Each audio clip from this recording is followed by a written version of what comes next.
It's time for some show and tell. We're playing Ghost of Tsushima right now. It's a PlayStation exclusive, and it's a fantastic game.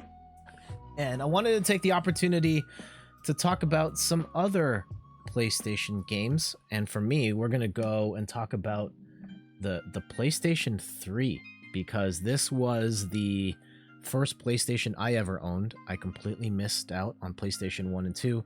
I got a PlayStation 3 pretty late in the cycle, and I've been with it ever since. I got the PlayStation 4 on launch day, got the PlayStation 5 on launch day, and wanted to talk about a couple games, couple of exclusives, and what I thought. So we'll start with the one on the top of this stack, and this is Uncharted 2 Among Thieves. And like, the first Uncharted game, I don't know if this is a hot take or not, the first Uncharted game is just okay. It's like a 6.5 to a 7 out of 10. Don't at me. However, Uncharted 2, fantastic title for its time. It had great action, the gun feels a little better, and the set pieces, man, the train sequence and all of the bombastic stuff that happens in this game. It was really one of the first games that really took those sort of action movie set pieces and like translated them into a video game. It was so good. Now every game rips this off in some shape or form, but as a pioneer of that sort of big set piece moment, Uncharted 2, fantastic. Manu says the Uncharted franchise just got better by the release IMO. You've not played Lost Legacy though. I didn't like Uncharted 3 as much as Uncharted 2, and I got tired of Uncharted 4. I just kind of wore out on the formula of it feeling, you know, set pieces aside, like once that kind of wore out, I was like, okay, this is a little too linear for me. I kind of like the modern Tomb Raiders better, but for what it was doing, Uncharted 2, like, thumbs up. And Meg says, completely agree, Uncharted 2 is better than the first. You know, for those who love the first Uncharted, that's great. I just think it's an okay shooter that got way better over time. Another one next on the list, another personal favorite of mine, Heavy Rain. This one, kind of an adventure visual novel of sorts. Of course, Jason gets kidnapped, and you are playing as a father who's trying to find his son, and there's other characters that you play as well. There are some really goofy mulligans in this game, and like stuff that just, is the mulligan the term? There's some weird dead ends in the game and some other funky story stuff, but I love the type of story it was telling, the drama, the mature storytelling that it had, and some of the major choices that you had to make along the way.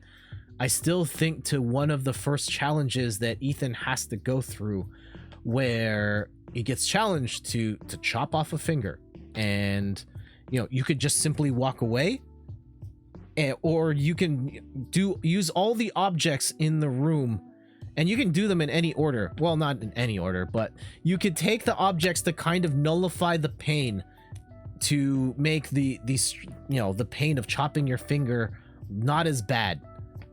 I didn't notice any of that when I played it. I was just like, all right, I got the knife, let's go for it. Bang. and when you do that without taking any sort of preparations, oh, it's painful. He's just rolling around the ground for like minutes at a time, but a horrifying scene for sure. But Heavy Rain, still a pretty cool game. Jason, I liked Heavy Rain too. You were completely hooked by the story. I was my dad is not into video games at all. Well, he hasn't been in decades, and he watched me play through this like almost all the way through. Once he came downstairs and started watching, he was like, yeah, I need to know what happens next. Other games, couple more. These ones actually date back to the PS2, but I got them as a PlayStation 3 collection. The God of War collection. Now, the latest God of War is my personal favorite, But the first God of War, dude, that game slaps. It still slaps. It's a, action game, character action game, and it plays very differently from what God of War is now. This is a lot more arcadey, fast-paced. The combos are a little more juggly and stuff, a little more, fantastical. But there was a ton of fun. And I think this game maybe doesn't hold up as well as, say, the modern ones, but it's still pretty good. The second one kind of felt a little too more of the same for me, but still very good. Yes, you got gifted God of War 1 when you were like 10 or something without your aunt knowing about anything about it. Oh man, the other stuff that happens in that game,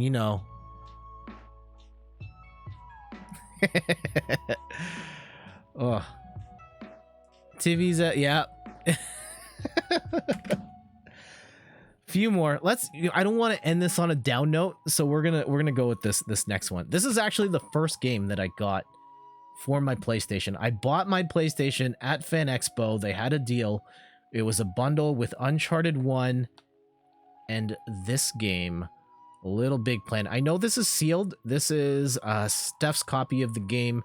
We already had my copy, so didn't have to open up the second one. When she bought her PlayStation, it came with Little Big Planet as well.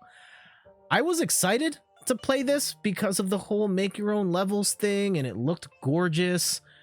And then I played this thing and was like, you know what? Nah, fam, get this out of here. The jump physics in Little Big Planet are horrible. I can't. Everything feels super floaty, and the jump just feels like wrong. I couldn't play it. The jump physics. I mean, I'm not saying that every game has to have Mario physics in it, but I really didn't like the Little Big Planet physics, and that was a complete turnoff for me. LVP rocks. Your brother got it for your birthday when the first one came out. Well, I'm glad you like it, Manu. I know a lot of people do. They made a bunch of these. They sold millions of copies. I just couldn't get into the jump physics at all. And one more. This one came out pretty late in the PlayStation's life, and I got this back when Canada had Target. I bought this game for $5 and was like, you know what? For $5, this is pretty good. Sly Cooper, Thieves in Time. This one is a 3D platformer, a little more focus on stealth, kind of Mario 64-ish, but you play as an acrobatic fox. I've never played any of the games that came before it. I think this is the last one in the series. It ends on a cliffhanger and it's just kind of stuck there. This is a really good game. I played this one and I thought, oh, this is good. I should play more of these. And if they, at some point, I will go back and play the other Sly Coopers because I enjoyed this one a lot. And you've never played Sly Cooper. All right, I would suggest checking them out at some point. I mean, these date back to PS1, so it might be hard to track those down. I'm guessing they're on the PlayStation Store, but if you're also buying like the PS3 from a PS3 store, that's getting shut down soon. So Sly is cool, but it was always more of a Jak and Daxter kind of guy. I've never played Jak and Daxter. I haven't played Ratchet and Clank either, but that's on my list. That's on my list. I want to play the new Ratchet and Clank on PS5 because that looks amazing. And I think I have it as part of one of the Ratchet and Clank games as part of the PlayStation Plus collection. So at some point before the PS5 game comes out, I will play it. Yes, you do. All right.